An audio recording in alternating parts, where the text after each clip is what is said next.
Welcome to Daily Focus. I appreciate you taking time this morning to spend some time in God's Word with me, as many of you do every day. And I want you to know I really do appreciate that. It is a real blessing. I'm humbled to think that people would take time to spend this time with me as I share God's Word.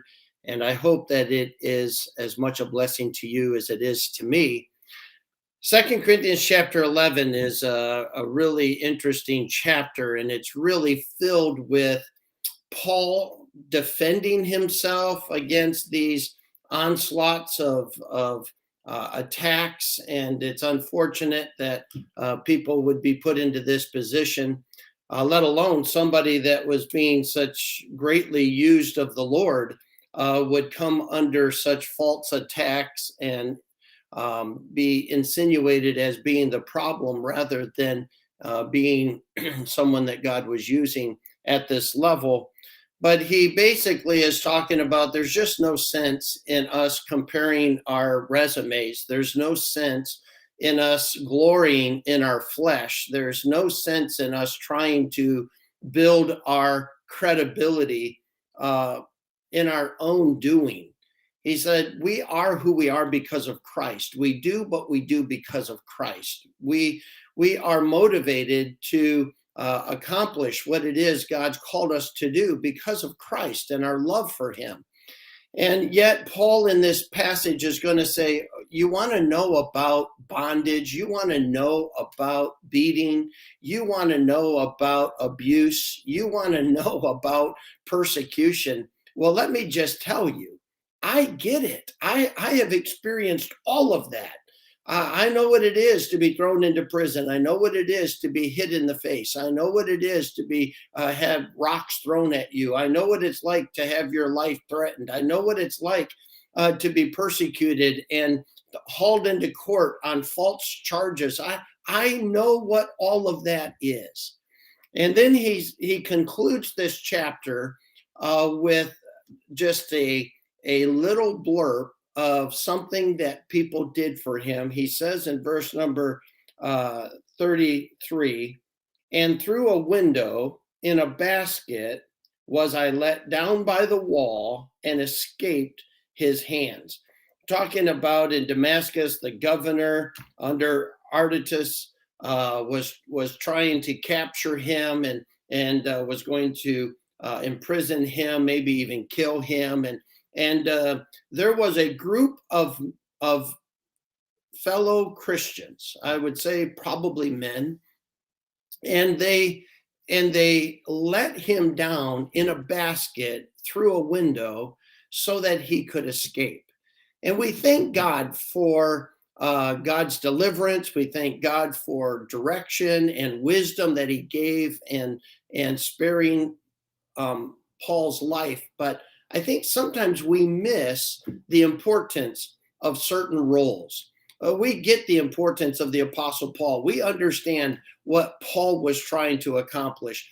We understand what Paul was called to do and the zeal and the fervor in which he pursued his calling and his courage to endure persecution even for the furtherance of the gospel.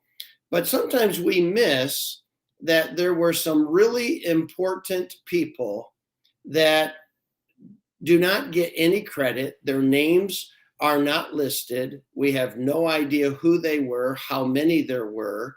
We just know that there were some people on the other end of a rope that was letting Paul down out of a window that allowed him to escape. And I call them the rope holders.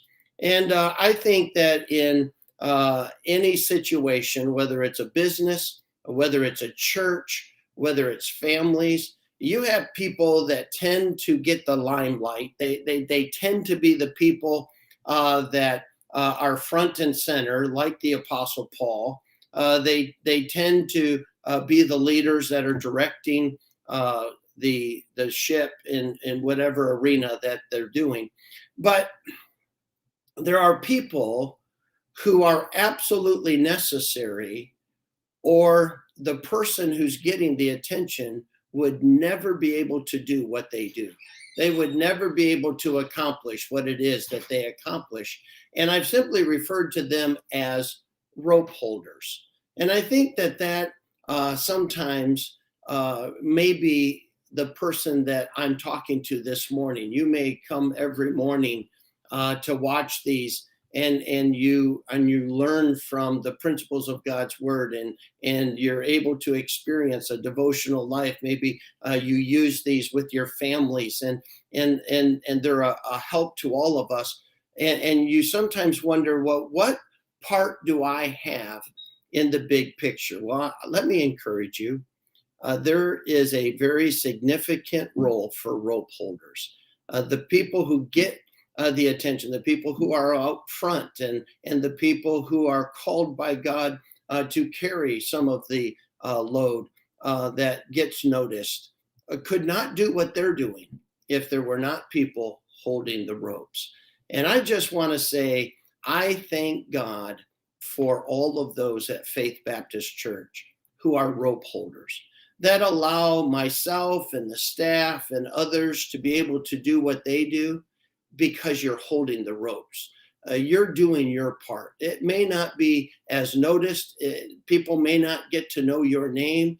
It may not be that people know who you are, but you, just like these group of people who were holding the rope for the Apostle Paul that he might escape and continue the work God had called him to do, were incredibly important. I want you to know, in God's picture, you are important. So what part you play, how quiet you are, how unnoticed that you might be, God sees it all. He takes careful notes and will reward you openly one day for simply doing your role as a rope holder. May God help us all to be content to do our part and do it for one reason, for God's glory. I hope you have a great day. I'll look forward to seeing you again next week.